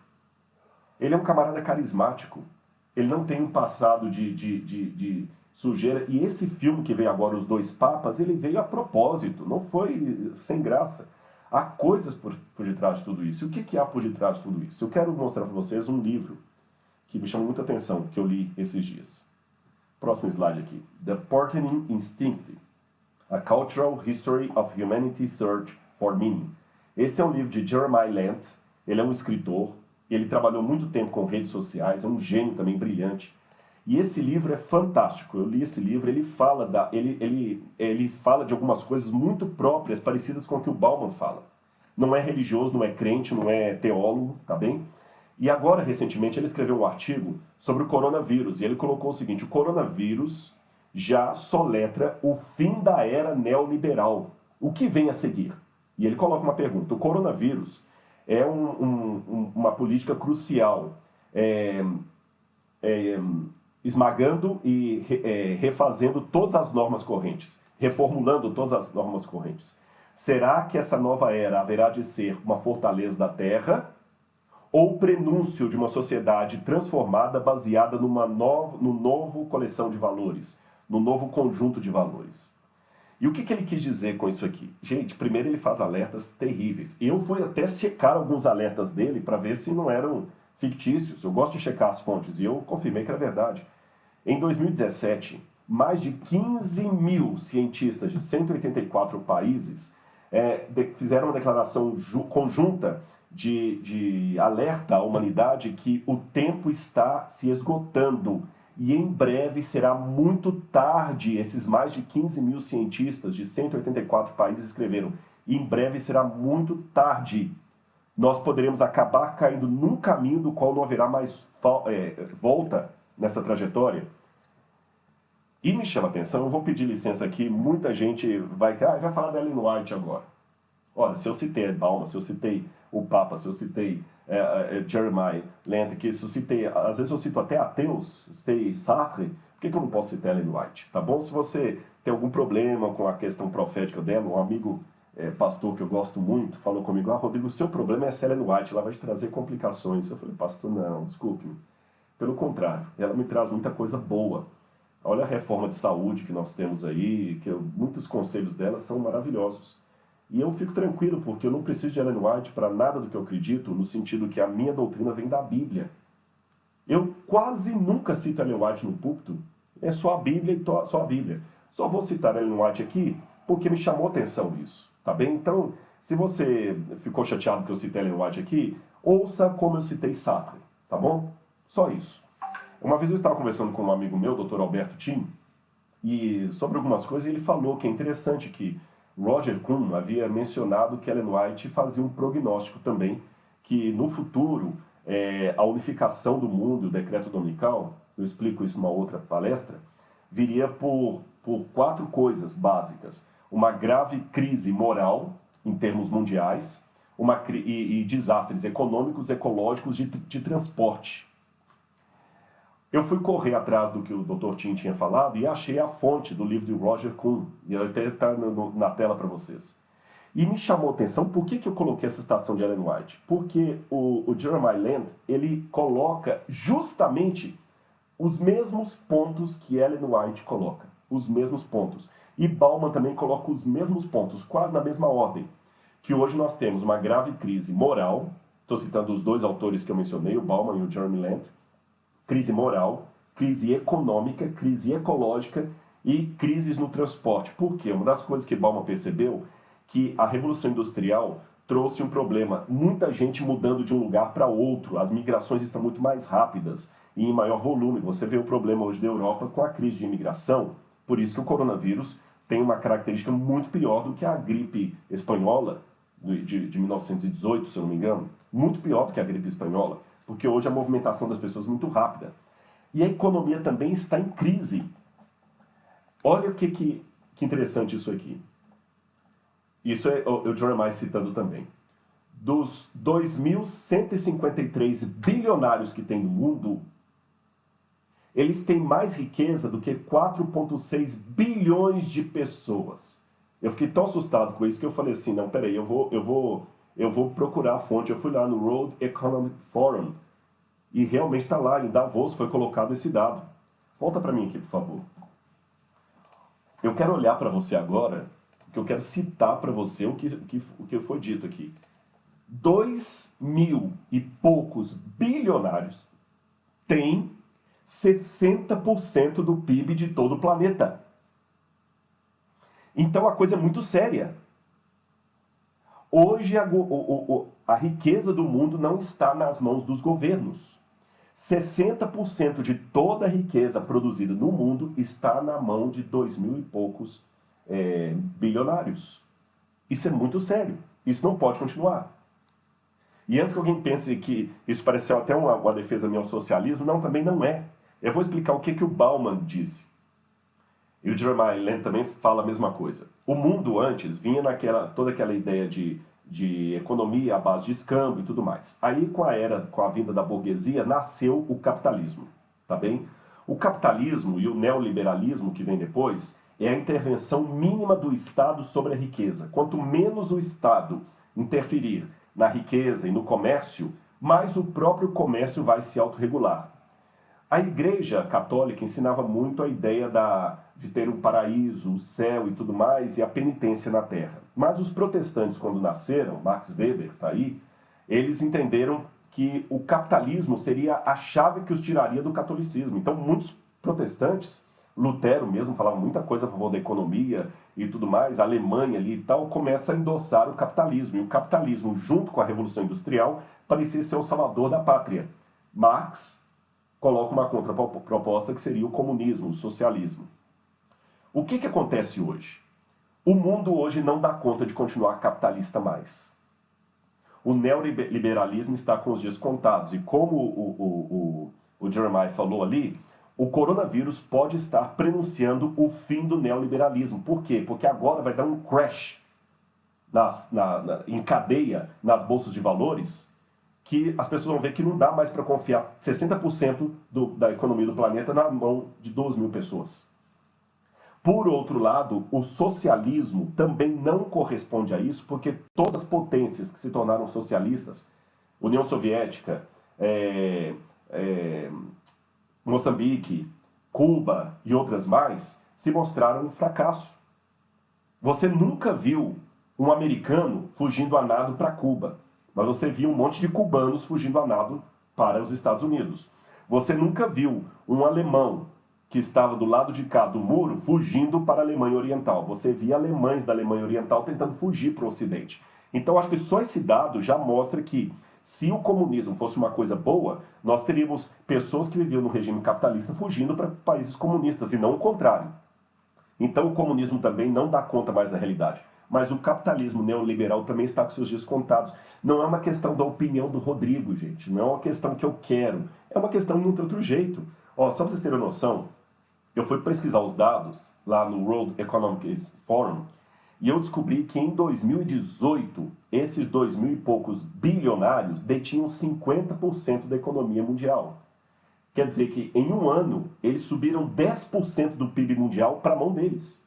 Só o Jeff Bezos, que é o dono da Amazon, que é o homem mais rico do mundo, ele conseguiu em 2019 a bagatela de 1,2 trilhão de dólares. Um homem sozinho ficou 1,2 trilhão de dólares mais rico. Mais rico. O Brasil agora está levantando 90 bilhões para ajudar no coronavírus e tudo mais, e o governo está preocupado como é que ele vai pagar essa conta depois. Imagina, um homem sozinho tem muito mais dinheiro do que o governo está liberando agora para o coronavírus. Ele tem mais dinheiro do que a economia de muito país. 69 das 100 maiores economias do mundo são megacorporações. Então o mundo não pode ficar refém dessas pessoas. Os políticos estão desacreditados e quem está dando as cartas são esses 2.000 e poucos ricos. Isso não tem nada a ver com o Illuminati, viu? Esquece aquilo ali. Não tem nada a ver com o Illuminati. Mas é uma coisa que eu estou dando os dados para vocês aí. Depois você pode reassistir a live também, que ela vai ficar aí na plataforma, e você anota lá e vai nos links. Agora, eu quero fazer um prognóstico. O mundo hoje está da seguinte maneira, pessoal.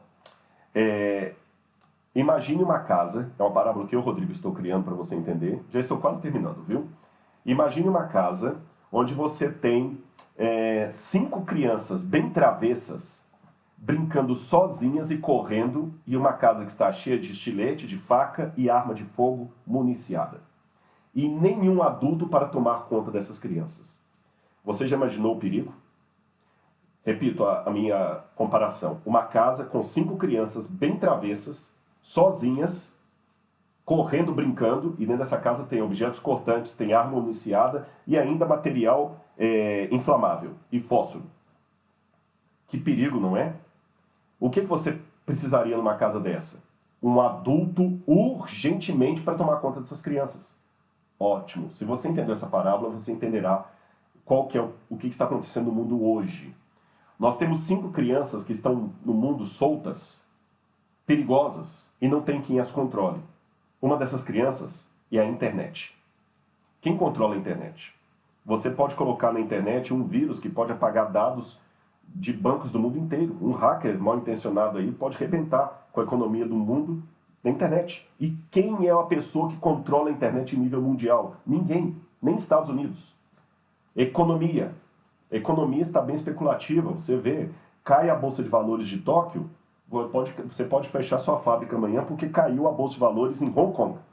Você vê, teve um problema lá na China, afetou o mundo inteiro. Hoje não adianta você fazer bem o exercício de casa, porque afeta o mundo inteiro. Até superpotências como os Estados Unidos estão sendo afetados. Agora nós já temos quase 10% da população americana desempregada agora, nos últimos 2 meses, por causa do coronavírus. Quem controla a economia do mundo? Quem controla a ecologia do mundo? Não quero entrar em polêmica aqui.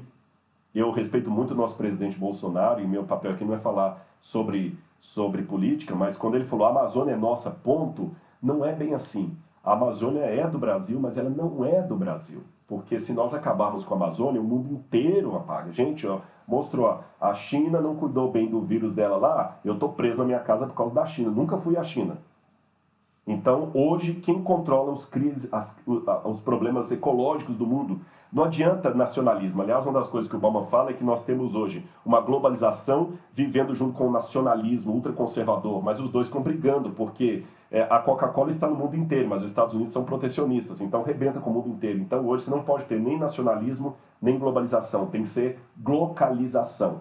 Essa palavra que eu mencionei aquela hora, mas acabei não explicando, é um neologismo que já está constando nos dicionários, que é a mistura de 2 palavras inglesas, global e local, que é igual em português, global e local.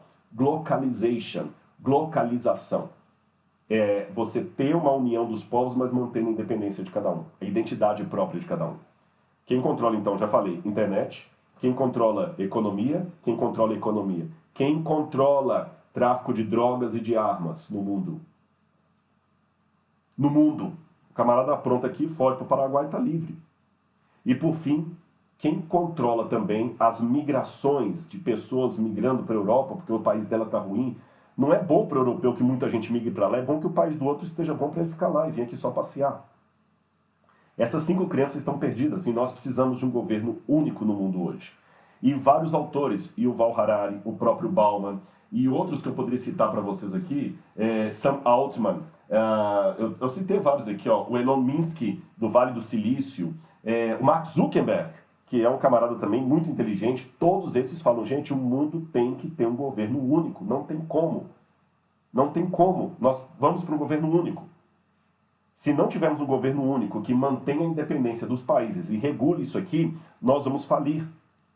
Agora eu quero mostrar um outro autor para vocês, para terminar, um outro judeu. Coloca aí na tela.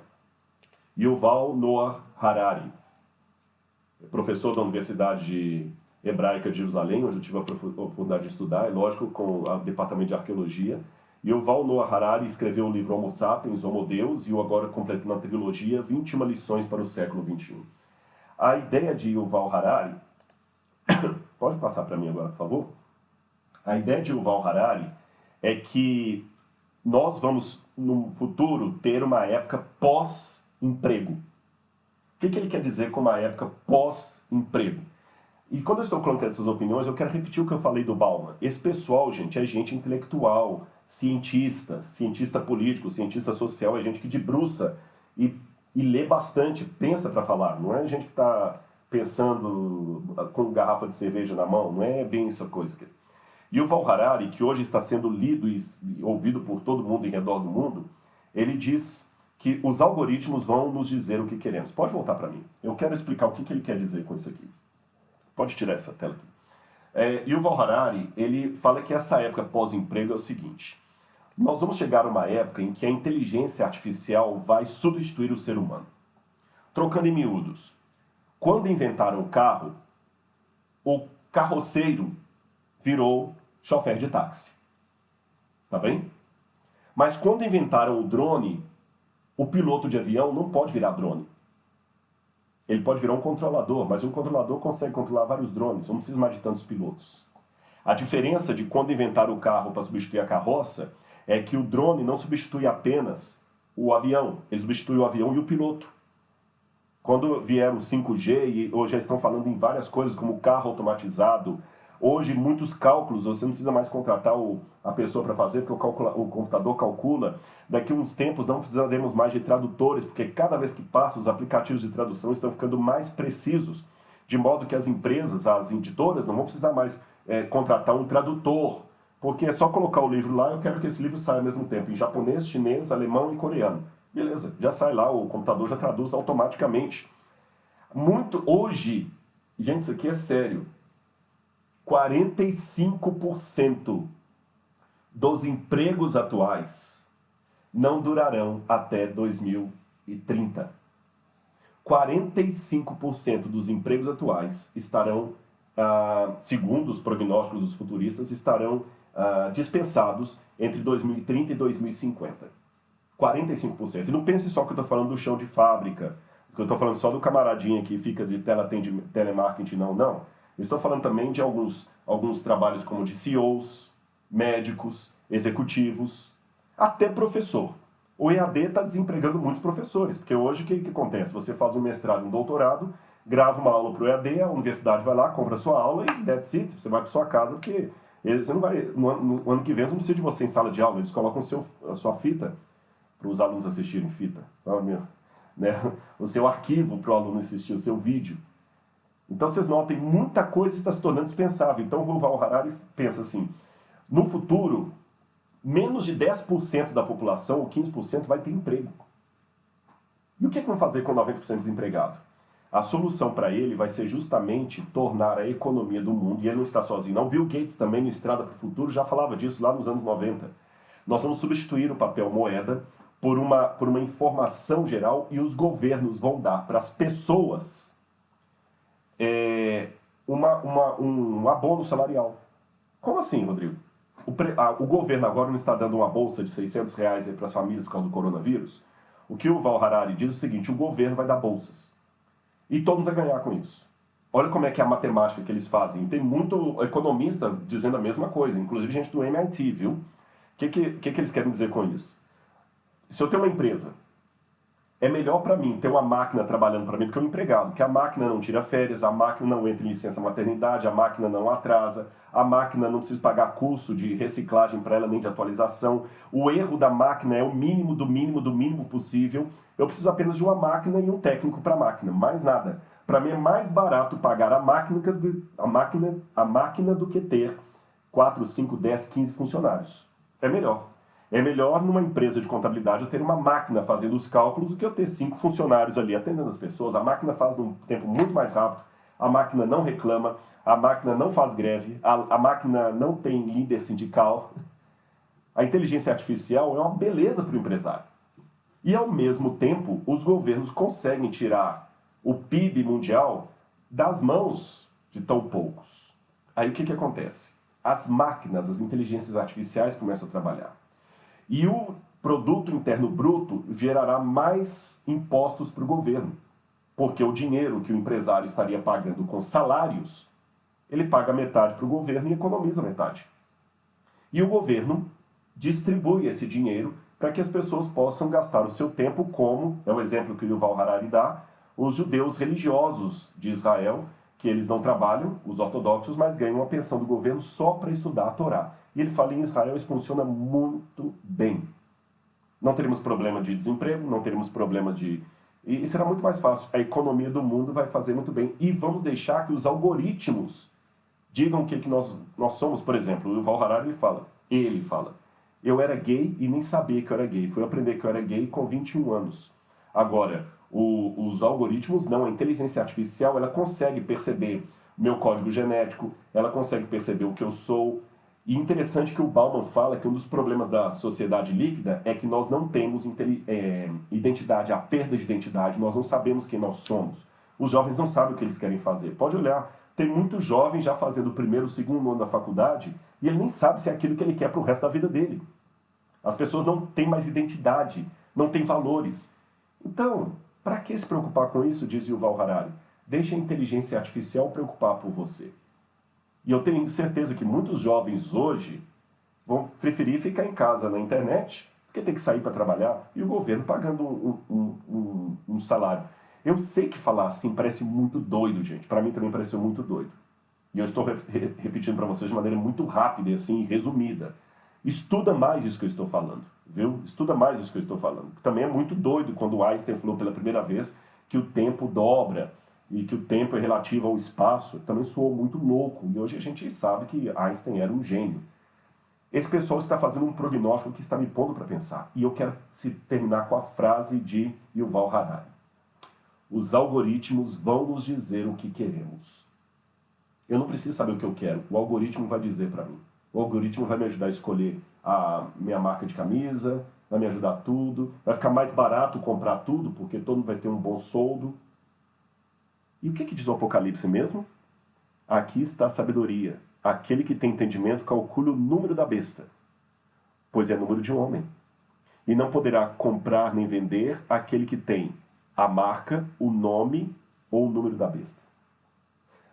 Deixa eu esclarecer uma coisa aqui. Eu não estou anunciando que o número da besta será esse algoritmo da inteligência artificial. Quero deixar bem claro para vocês. Não é isso. O número da besta aqui é uma leitura midrástica de Daniel capítulo 5, quando Nabucodonosor ergue uma imagem e manda que todo mundo a adore ali. E o 6 na Babilônia era o número divino. Todos os números eram baseados no múltiplos de 6. Por isso que a imagem de Nabucodonosor era 60 por 6. Então João pega aquilo como símbolo, e diz que também será como aquilo, tá certo? Então esqueça que eu estou falando que o sinal da besta vai ser um negócio que vai colocar um chip. Não estou falando nada disso. Seria especulação. Para mim, o que eu posso dizer pelo texto bíblico é que as pessoas vão aderir à besta por motivos diferentes. Por quê? Os melhores manuscritos gregos trazem esse texto do capítulo 13 de Apocalipse, versículo 17, assim, olha. Para que ninguém possa comprar ou vender, senão aquele que tem a marca, ou o nome, ou o número da besta. A marca, ou o nome, ou o número. Os melhores manuscritos gregos trazem assim. Então, significa que alguns terão apenas a marca, outros terão apenas o número, outros terão apenas o nome. O que isso representa para mim? Que o Apocalipse nunca mostrou que o mundo em redor da besta de Apocalipse 13 seria um mundo uníssono. Percebeu? Não será um mundo uníssono. Alguns vão aderir à besta por causa da marca, outros vão aderir por causa do nome, outros vão aderir por causa do número. Os que aderem por causa do nome certamente são os religiosos, porque ter o nome de Deus sobre você é algo muito sério. Não levarás o nome do Senhor teu Deus em vão. Em Roma, você tinha vários tipos de marca que eram dados. Os escravos podiam ter um nome marcado, os soldados romanos, então havia vários tipos de marca. Então, as pessoas vão se unir ao anticristo por viés diferentes. Alguns vão se unir apenas pelo caráter econômico que isso tudo vai trazer para o mundo, porque o papel moeda está com os dias contados. O Bitcoin está aí para dar um exemplo. Alguns vão unir a besta apenas por questão econômica. Eles são ateus, vão continuar ateus. Outros vão se unir, quem sabe, pelo aspecto da maravilha, do misticismo, porque fala que o anticristo, o segundo aqui, faz descer fogo do céu para enganar os homens, igual Elias, que mandou descer fogo do céu. Ele é chamado de falso profeta. Fará parecer até que Cristo veio, e tem muito muçulmano que está aguardando a volta de Jesus. Então, se isso tudo vai acontecer, muitos vão pelo misticismo. Outros vão pela covardia. Outros vão pela covardia. Não, eu vou porque eu não tenho outro jeito, eu vou ficar aqui mesmo. Então, nem todo mundo vai se unir nesse governo mundial pela mesma razão. As pessoas vão se unir por razões diferentes. Agora, para terminar minha fala aqui, eu queria dizer uma coisa para vocês. Hoje, nós precisamos de um governo mundial. Não tem outra saída. E segundo Bauman, o único que pode emplacar nisso é o Papa Francisco. Eu sei que os católicos estão pensando assim, você está querendo dizer que o Papa Francisco é a besta do Apocalipse? Deixem-me dizer para vocês uma coisa, meus irmãos. E eu vou falar com muita sinceridade aqui. Eu torço para que, se o Papa Francisco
assumir essa responsabilidade, ele está caminhando para isso. Ele fez o símbolo da Amazônia, fez outros aqui, ele está caminhando para isso.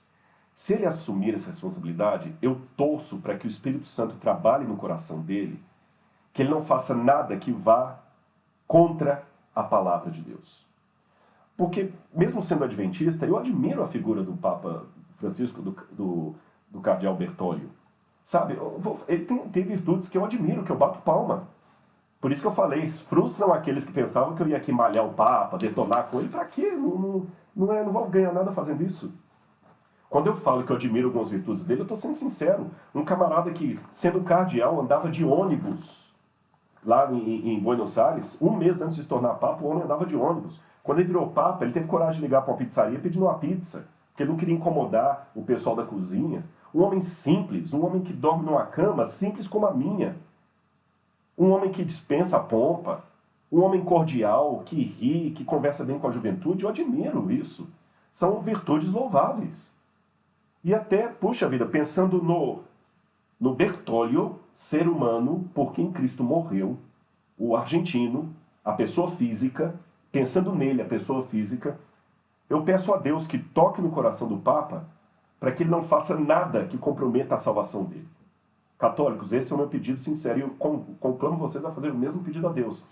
Que toque no coração do Papa para que, se for ele o homem que vai guiar o mundo, que ele não faça nada que vá contra a palavra de Deus. Agora, se o Papa fizer algum decreto, alguma coisa que vai contra a palavra de Deus, com todo respeito aos meus irmãos católicos que estão me ouvindo, eu vou ter que me posicionar contrário ao Papa. Entenderam? Quando ele soltar algum decreto, ainda que custe a minha liberdade, eu não vou ceder. Pela graça de Deus, eu não vou ceder. E concluo a todos vocês o seguinte: estudem o que eu falei. Não acreditem nos líderes religiosos de vocês, nem no padre, nem no pastor, nem no Rodrigo Silva. Eu dei um monte de informação aqui, eu quero que vocês investiguem, pesquisem, com oração, verificação dos dados, leiam os livros do Bauman, leiam o Yuval Harari, leiam as profecias, estude, peça a Deus iluminação, porque Deus vai falar ao seu coração o que Deus quiser falar. Eu estou pregando, irmãos, não aqui para atacar ninguém, para me sentir superior a ninguém, para sentir melhor do que ninguém, mas é porque quando eu descobri essas coisas na Bíblia, ai de mim se eu não falasse isso. Rodrigo, você acha então que agora que vai sair a crise final e o fim do mundo? Eu não posso dizer isso para vocês. Infelizmente eu não posso. O prognóstico aponta que nós estamos vivendo uma época que nós nunca vimos.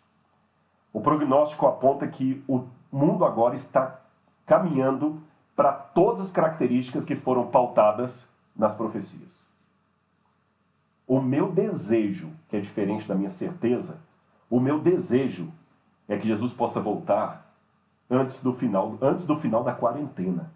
O meu desejo é que, se tem que haver a manifestação do anticristo com um decreto que vai cercear a liberdade religiosa, que isso aconteça semana que vem, que nós soframos por Cristo e ele possa voltar logo para nos tirar deste mundo, para nos levar para o lar celestial. Esse é o meu desejo para mim, para todo mundo que está me ouvindo, quer seja você espírita, testemunho de Jeová, católico, adventista, ateu, agnóstico, afastado de religião, não importa. Eu não sou melhor do que você que está me ouvindo agora. E o meu apelo aqui, com toda sinceridade, é: estude a palavra de Deus. Se você não está resistindo, está desdenhando, eu vou pedir a Deus que Ele dê o argumento que a minha voz não conseguiu dar para você que é ateu, que é agnóstico. Que Deus possa tocar no seu coração, como tocou no coração de outros ex-ateus, como C.S. Lewis e outros mais que eu podia citar aqui. E tocou, e essas pessoas descobriram na Bíblia um livro que transformou a vida deles. Traficantes que deixaram o mundo das drogas e do tráfico porque leram a palavra de Deus. Estudem esse livro.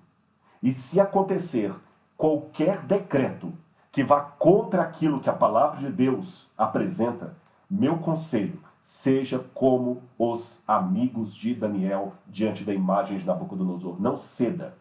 Eu não tenho todas as respostas. Eu não sei como é que a liberdade religiosa vai ser retirada nos mínimos detalhes. Eu não tenho aqui cronograma profético para falar, vai ser daqui a 2 anos, 2 meses. Eu dei para vocês uma leitura de futurologia a partir do que eu li da Bíblia. Resumindo toda a minha palestra, eu peguei a Bíblia, fiz uma fundamentação teórica em Zygmunt Bauman, e depois eu fiz uma releitura da Bíblia a partir de Bauman, de Yuval Harari e de outros autores que eu citei aqui. Eu só fiz isso. Eu fiz uma leitura da Bíblia, uma fundamentação teórica em Bauman, depois eu fiz uma releitura da Bíblia a partir dos pontos que essas pessoas estão apontando. Não que eles determinam a maneira de eu ler a Bíblia, mas é porque, coincidência das coincidências, o que eles estão falando é o que a Bíblia está profetizando. Pense nisso. Do fundo do meu coração, se essa mensagem pelo menos tornar algumas pessoas mais preparadas para a volta de Jesus, amém. Mas ainda que ele demore 50, 1000 anos para voltar, que você o ame hoje e se entregue a ele hoje. Esteja preparado como se ele fosse voltar antes do amanhecer. Mas viva sua vida de maneira cristã e responsável como se ele não fosse voltar. Entenderam? Espiritualmente preparado como se ele voltasse amanhã. Mas sempre analisando com parcimônia os sinais dos tempos. Sem fanatismo, sem ficar com teoria da conspiração, sem diz que me disse, mostrando dados que qualquer um pode pesquisar à vontade. Que Deus abençoe muito sua vida. Eu espero que nesses prognósticos aí eu possa ficar firme ao lado de Jesus, pela graça dele, porque esse é o meu desejo. Se o Papa Bergoglio for o homem realmente que vai nos conduzir na unificação mundial aí, que Deus tenha misericórdia para que ele não faça nada contrário à palavra de Deus. Mas se ele fizer, o apelo que eu faço aos católicos, fiquem com a Bíblia e não com o Papa. O apelo que eu faço aos evangélicos, adventistas, batistas, metodistas, presbiterianos, adventistas, fiquem com a Bíblia e não com os pastores. O apelo que eu faço aos testemunhos de Jeová, a mormons, todo mundo fique com a Bíblia e não com os líderes religiosos. Um apelo que eu faço até para os ateus e agnósticos, fique com a Bíblia e não com os teóricos que falam coisas que não vão salvar você. Fique com Deus. Que a graça de Jesus esteja com cada um nesse momento. Eu quero fazer uma oração final por você, tá bem? Senhor, obrigado por essa live. Demorou um pouquinho mais do que eu tinha planejado, mas eu espero, Senhor, que essas palavras despertem muitas pessoas para um estudo sadio das profecias e dos sinais dos tempos. Que aprendamos a colocar o nosso dedo na pulsação do tempo e verificar os sinais dos tempos enquanto estão acontecendo. Sem fanatismo, sem teoria da conspiração, mas ao mesmo tempo sem acomodação espiritual. Vivemos numa sociedade líquida, Senhor, mas não queremos ter um relacionamento líquido com o Senhor. Te amamos, ó Pai, e precisamos do Senhor em nossa vida. Traga logo a volta de Jesus, porque esse é o grande anseio. Em nome de Jesus. Amém. Eu só queria terminar com uma coisa que eu prometi e tinha esquecido de falar para vocês. Esse aqui é um livro, para aqueles irmãos católicos que estão assistindo, do meu ex-orientador, padre João Batista Libânio, de quem eu tenho saudosa memória. E qual que é o problema quando a igreja se juntou com Roma? Eu vou ler o que o próprio padre Libânio escreveu no livro Escatologia Cristã. E eu tive o privilégio de ter esse homem como meu orientador de mestrado. Um dos maiores teólogos da Igreja Católica no Brasil. Ele disse assim, quando a igreja se juntou com Constantino, estou lendo a página 61. A igreja dos mártires recebe férias do martírio. A ameaça permanente de ter de testemunhar com a vida a própria fé a cada momento, e por isso a necessidade de uma vigilância escatológica de total desapego, afasta-se com a Pax Constantiniana. A igreja trocou as catacumbas pelos palácios. Por isso, a proximidade iminente da volta de Jesus já não é nenhum desejo ardente. O que o Libânio disse, falecido padre Libânio, é que a Igreja Católica, quando se juntou com Roma, perdeu o ardente desejo da volta de Jesus. E a Ellen White faz o mesmo alerta para os adventistas e outros cristãos. Ela fala, citando Paulo no livro Grande Conflito, ela fala, todos os que querem servir piamente a Jesus padecerão perseguições. Por que então que a perseguição parece em grande parte adormentada? A única razão é que a igreja se conformou com a norma do mundo e por isso não suscita oposição. Mas haja um revivamento e as fogueiras da perseguição se reacenderão, como nos diz apostólicos. Isso está no livro Grande Conflito, página 45, 47, se não me engano. Depois você pode checar aí. Que Deus abençoe você. Não fique numa espiritualidade líquida, para parafrasear o Paulo. Um grande abraço, beijo no coração e que a graça e a paz de Jesus estejam com todos.